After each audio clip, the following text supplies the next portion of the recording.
Welcome, listeners, to the Love Your Story podcast. Today's episode is a part of a series where I am going into more detail on each of the challenges in my book, Life. And that stands for Living Intentional and Fearless Every Day, the 21 Life Connection Challenges. Well, today is about challenge number 5, give someone the benefit of the doubt. Just a quick recap. In episode 12 and 89, I went into some wonderful detail about the process of doing random acts of kindness, which is challenge number 1 of the 21 Life Connection Challenges. In episode 163, I went into detail with Ashley Stuart, who is an expert declutterer. We had a great conversation, and we talked about why challenge number 2, to get rid of one thing you no longer need, is so much more important than that simple act seems on the surface. In episode 169, I tackled an in-depth on challenge number 3, which is where we look at what it really means to find the lesson in something that doesn't go your way. Again, great stuff with expert Leslie Householder on finding the gratitude and lesson in our trials and disappointments. In episode 171, we tackled challenge number 4, a life hack I call Success File, and why it's so important to living happy. It's actually one of those like the answer to life episodes. And today we're on to challenge number 5, which is giving people the benefit of the doubt and how that becomes absolutely relationship changing. We're all talking about connection here, right? Those challenges are to create better connection in your life, and this is one of those. So stay tuned. Stories are our lives in language. Welcome to the Love Your Story podcast. I'm Lori Lee, and I'm excited for our future together of telling stories, evaluating our own stories, and lifting ourselves and others to greater places because of our control over our stories. This podcast is about empowerment and giving you, the listener, ideas to work with in making your stories work for you. Story power serves you best when you know how to use it.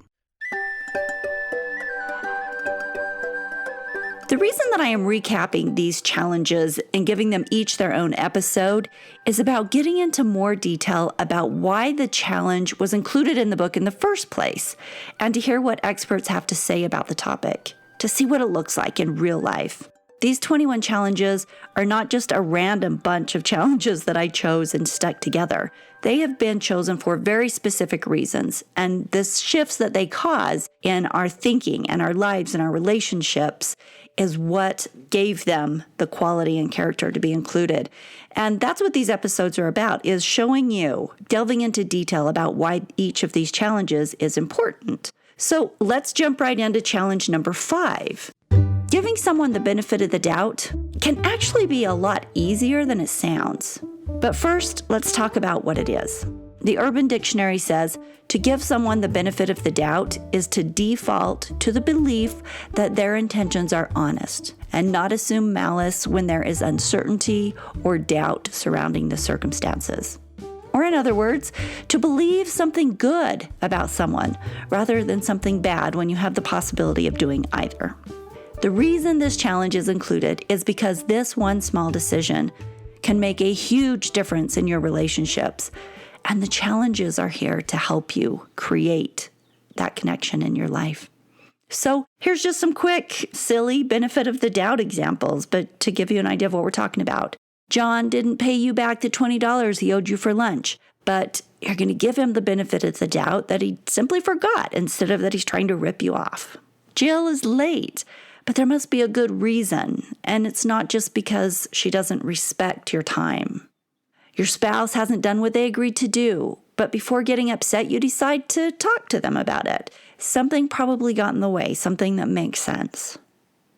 Let's transition into what it looks like to actually give the benefit of the doubt, or how we do it, how we muster that, how we get to that place. When someone does or says something that irritates you, it feels unfair or it feels like a betrayal, giving the benefit of the doubt means that you consciously change the way that you are interpreting the situation and the story that you are building around it, and instead you find a way to give that person the benefit of the doubt that they didn't mean offense, or that they're doing the best that they can in the situation or with the information they have. or that there's part of the story that you don't understand. Or consider that maybe there truly is a misunderstanding in the situation. It is so common for people to rub up against each other, metaphorically speaking, all the time, right? It's what we do. There are rubs and irritants and miscommunications every day. But think about what kind of world it would be if everyone gave each other the benefit of the doubt, that we each meant well, or that we're doing the best that we can, instead of jumping to that defensive space of hurt or annoyance or feeling like someone just focusing on what they had done that disappointed you. Now, I know for certain in my life that I am always grateful when people afford me a little grace and create stories that are generous and kind rather than being quick to take offense. Because truly, I never mean to give offense, but I know that I most certainly do at times. And I'm always so grateful when a friend or a person is mature enough not to jump to a conclusion that creates a lot of anxiety in our relationship, but instead will just talk to me about something if there's an issue. It's human nature that we want to make sense of things that we see and hear. So we try to fill in details that aren't always there for us. And this does two things. One, this is where the friction gets created because we often fill in the wrong details. But this is also where we get our power, because instead of filling in stories with negative beliefs, what if we filled in those stories with compassion for other people? The person with the scowl isn't angry with you. Rather, they're having a bad day and they could really use a smile. Or the guy riding your bumper in traffic might really have an emergency that he needs to speed to. He's not just being a jerk. By choosing to fill stories with kindness rather than negativity, with compassion rather than defensiveness, this obviously changes our interactions with others every single day. Because if we go in having filled in negative details, then we're already in a space of fight or confrontation. But if we filled in compassion, then we begin our interactions with kindness. And this one choice, this one energetic choice, changes everything. The main reason that we strive to give the benefit of the doubt is that it saves our relationships. Let me share an example from years ago. And I share this because it's one of the most memorable for me of giving the benefit of the doubt. Years ago, I was just starting to go out with a guy that I had known from high school. And he was the heartthrob, then a big catch, but he was a hard one to get to know. Well, one of my friends who had known him was supposed to be putting in a good word for me. Yes, in that fabulous junior high style, even though we were adults.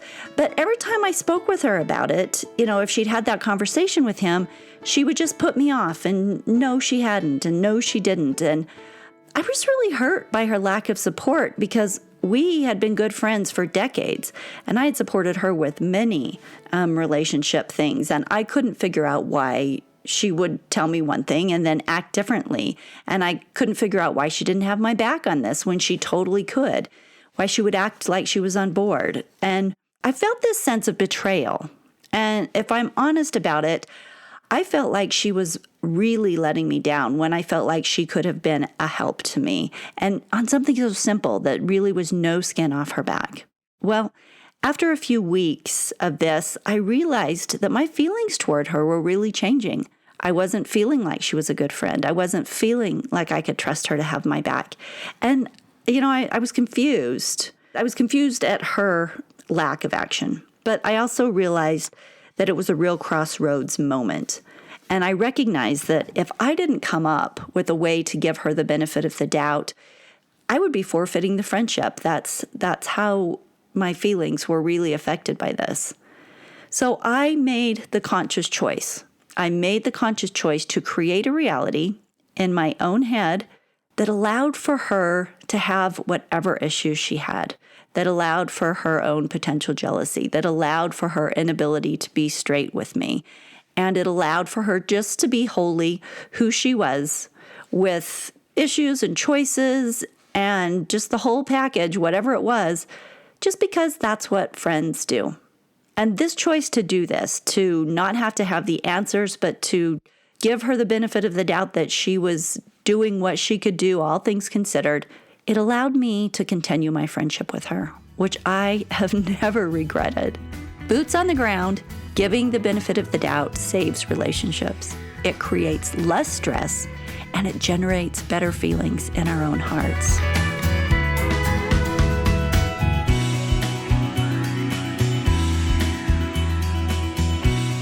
Liz Newman said, "Give people the benefit of the doubt over and over again, and do the same for yourself. Believe that you're trying and that they're trying. See the good in others so it brings out the best in you." I have a special treat for you today. Some of the people who have been taking the challenges are families, which includes, of course, children and teens. So some of these kids have offered to share their experience with this challenge, and I wanted to make those available for you to see how kids are interpreting and learning and using these. I think it's great that their parents are teaching them these life skills so early. So here they are. Hi, my name is Will von Niederhausen, and I did Challenge 5 of the 21 Life Connection Challenges. The benefit of the doubt on my friend. I went to go see if he could hang out, and he said no, and I kind of got a little irritated, but then I thought maybe he's not feeling so well or something like that, and it made me feel a little bit better, and yeah. Hi, my name's Ava von Niederhausen, and I did Challenge 5 of the 21 Life Connection Challenges.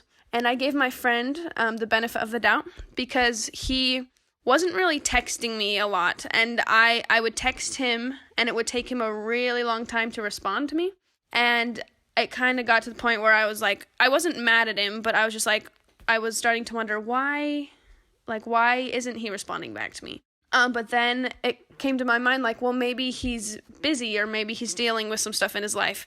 And it did say that he read the text, so I was trying to look on the bright side, and I thought to myself those things. And then I later found out that he was dealing with some stuff in his life, and I was able to kind of help him through a little bit of it. Hi, my name is Rebecca Clark. I did Challenge 5 of the 21 Life Connection Challenges. Turns out that giving somebody the benefit of the doubt is harder than you think. My story goes something like this. So I have this friend. We've been super close for a while. Recently, he started avoiding me, and one of my friends, who is also friends with him, told me that he was avoiding me. And I was kind of mad because I worry about this friend and I didn't know what was going on and I didn't know the whole story. When I got this challenge, I decided that I didn't know the whole story and it was wrong of me to just assume that he was avoiding me to try to hurt me. It was better to think that there was more to the story and that he had more of a reason, and maybe it was something that I did and something that I should fix instead of blaming it all on him. And personally, that made me feel way better because I don't like being mad at my friends, and I definitely did not enjoy being mad at him at all. And it was just overall better for everyone. And I think there's more of an opportunity to still be good friends in this, choosing this way instead of just assuming.